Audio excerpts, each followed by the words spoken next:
सुन के, जो कि मेरे ना काम की है, ना कभी मैंने इसका आसरा रखा, ना मैंने कभी अपने किसी भी जूनियर को इनकरेज किया कि आप कभी वेलफेयर के लिए किसी इंसान के सामने या हाथ फैलाएं या उसके लिए कोई आप सोचें। आप गैरतमंद प्रोफेशन से ताल्लुक रखते हैं। ये काला कोट बहुत भारी वजन का मालिक है। आप एक बहुत बड़ी लेगेसी कंधों पे लेके फिरते हैं जब आप काला कोट पहनते हैं। आप गैरतमंद प्रोफेशन में रहते हुए गैरतमंद तरीके से चलेंगे। आप इस काले कोट की इज्जत करेंगे। ये काला कोट आपको इतनी इज्जत दिलाएगा, इतनी इज्जत दिलाएगा, 10 एमएल काशी भूल जाएंगे, आप बहुत आगे चले जाएंगे। बढ़ाओ एमएल काशी, हम तुम्हारे साथ हैं। बढ़ाओ एमएल काशी, हम तुम्हारे साथ हैं। 2024 का सदर हाई कोर्ट बार। दोस्तों, मेरे मंशूर में सबसे पहली चीज है हॉस्पिटल।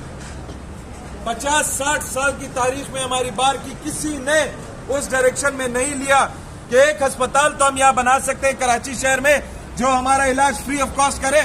कितना बड़ा हमारा एक ये हेल्थ इश्यू अगर कवर होता है, कितनी बड़ी इनसिक्योरिटी एड्रेस होती है, बहुत बड़ी। हमारी कोई प्रोटेक्शन नहीं है, ना गवर्नमेंट की कोई प्रोटेक्शन है, ना कोई और डिपार्टमेंट हमारी प्रोटेक्शन करता है। हम एक आम वकील क्या करता है, हम पैसे कमाते हैं, मेहनत करते हैं, बच्चे बड़े होते हैं, शादियां कराते हैं, एक आधा मकान, एक आधी गाड़ी। खुदा न खास्ता अचानक से ये एटम बम की तरह कोई सेहत वाला हेल्थ का कोई क्राइसिस टकरता है, वो सब चीजें निकल जाती है हमारी। एक अस्पताल क्यों नहीं बन सका? सवाल है मेरा उन सियासतदानों से जो 50 साल से इस बार में 60 साल से चलाते रहे। बड़े लोग थे, मैं मानता हूं, बहुत जय्यद लोग थे, मगर एक अस्पताल बनना जरूरी था। मैं आपसे वादा करता हूं, अगर मैं आता हूं, इंशाअल्लाह ताला 1 साल में नहीं बनेगा, मगर आप देख लेंगे कि उस डायरेक्शन में मैं ले चलूंगा। मेरे बाद कोई भी आएगा, उस पर लाजिम होगा उसको कंप्लीट करना इंशाअल्लाह। 5-7 करोड़ रुपए में 5-7 बसें आ जाएंगी। ज्यादा अमाउंट नहीं है, 85 करोड़ रुपए आपके अकाउंट में पड़े हुए। ये high court bar association benevolent society है। इसका कॉन्स्टिट्यूशन का मकसद, articles and memorandum of association हमारे हाईकोर्ट बार के मौजूद है, आप सब दोस्त पढ़े। इसका मकसद है आपको मेडिकल देना, आपको प्लॉट देना, आपको रिहाइश देना, आपके काले कोट को इज्जत देना। आखिर में एक क्लॉज है जिसमें रूल ऑफ लॉ की बात है। आपने 25 साल मुझसे सिर्फ रूल ऑफ लॉ पे सियासत करा दी, 25 साल आपने हमें रूल ऑफ लॉ पे चला दिया। वो बाकी की जो 6 शिकें, उनका क्या हुआ जो मेरी वेलफेयर की थी? आज हाईकोर्ट बार को आपने एक कॉर्पोरेट एंटिटी की तरह बना लिया है कि जी 85 करोड़ पड़े हुए, 100 करोड़ पड़े हुए, 70 करोड़ पड़े हुए। मेरा वकील तो बस में जा रहा है लटक के। मेरा बीमार 20 दिन पहले एक बहुत सीनियर वकील बेचारा 1 हफ्ते पड़ा रहा, इंतजार करता रहा, वो अपना बाईपास नहीं करा सका। आपको पता है क्यों? क्योंकि पैसे नहीं जमा हुए। मेरे ख्याल से इट्स अ शेमफुल थिंग। रिटेनरशिप्स का जितना बड़ा गोरख धंधा चलाए जा रहे दोस्तों, बहुत बड़ा फ्रॉड किया जा रहा है। आप सब दोस्तों के पास यहाँ मौजूद कितने दोस्त होंगे? 100-150 दोस्त आप लोग बैठे हुए। आप में से कितने लोगों के पास रिटेनरशिप है बताएं? किसी के पास नहीं है। आपको पता है सिंध के प्रोविंस में 52 से 53 हजार कंपनियां रजिस्टर है। हर कंपनी पे लाजिम है कि वो 2 से 3 वकील रिटेनर रखेगा। आप मैथमेटिक्स कर लें, मेरी तो कमजोर है। 1.5-2 लाख रिटेनरशिप्स हैं। मैं जहां भी गया हूं, जिस वकील से भी मैंने पूछा है, किसी के पास क्या है रिटेनरशिप्स? ये क्या है? किसके पास? ये उन्हीं के पास है जो पोडियम पे खड़े होकर मुझे बोलते हैं rule of law, constitutional supremacy. जनाब, रूल ऑफ लॉ और कॉन्स्टिट्यूशनल सुप्रीमेसी के लिए मैं तब खड़ा होऊंगा जब मैं पहले अपने वकील भाई के लिए उसकी सोशल इनसिक्योरिटीज के लिए लड़ूं, उसको पहले डिग्निफाइड मैनर में अपने प्रोफेशन में मूव करने दूं। तब मैं रूल ऑफ लॉ के काबिल बनूंगा ना, तब मैं कॉन्स्टिट्यूशनल क्राइसिस के काबिल बनूंगा ना।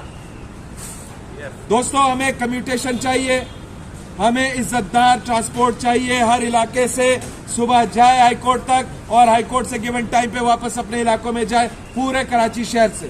दोस्तों, हमें अपना एक अस्पताल चाहिए। अच्छा, ये मेरी वो डिमांड्स नहीं है जो कि बहुत बड़ा कोई एहसान या मैं आप पे करूंगा या कोई और मुझ पे करेगा। ये वो डिमांड्स है जो हमारे आर्टिकल्स में लिखे हुए, जो हमारा फर्ज है अगर मैं प्रेसिडेंट बनता हूं तो।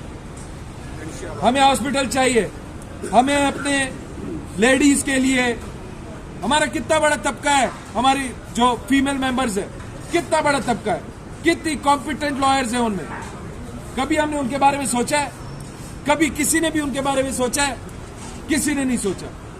पीजी ऑफिस में, एजी ऑफिस में, बेंच पे क्या उनकी जो रिप्रेजेंटेशन है वो उनके जो उनकी तादाद है क्या उसके कमेंसरेट है, उस हिसाब से है? बिल्कुल नहीं, 3% भी नहीं है।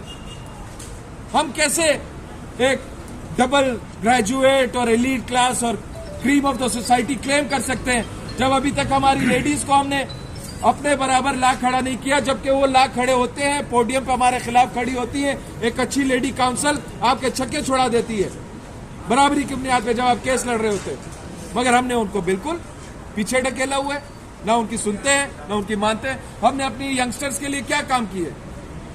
नई जनरेशन आ रही है हमारे, मैं आया था क्वेटा से, मुझे सबसे पहले मसला यहाँ पे रिहाइश का था।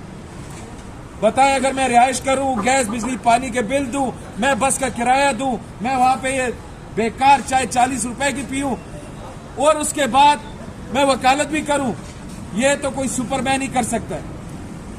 कैसे होगी आप बताएं? हमने कुछ तो करना होगा अपनी उस नर्सरी को बचाने के लिए। कुछ तो इकदाम ऐसे करने पड़ेंगे ताकि हर एक अपना मैक्सिमम अच्छा इस प्रोफेशन को दे सके। जूनियर्स के लिए रिटेनरशिप उसका राइट है, उसका हक है। मैं तो अगर कोई नाराज ना हो, मैं इस बात का खुद ये मानता हूं कि रिटेनरशिप पे हक जो है वो सिर्फ 5 साल तक के लड़कों का होना चाहिए, 5 साल से ऊपर वालों का नहीं होना चाहिए। ये 25-50 हजार लाख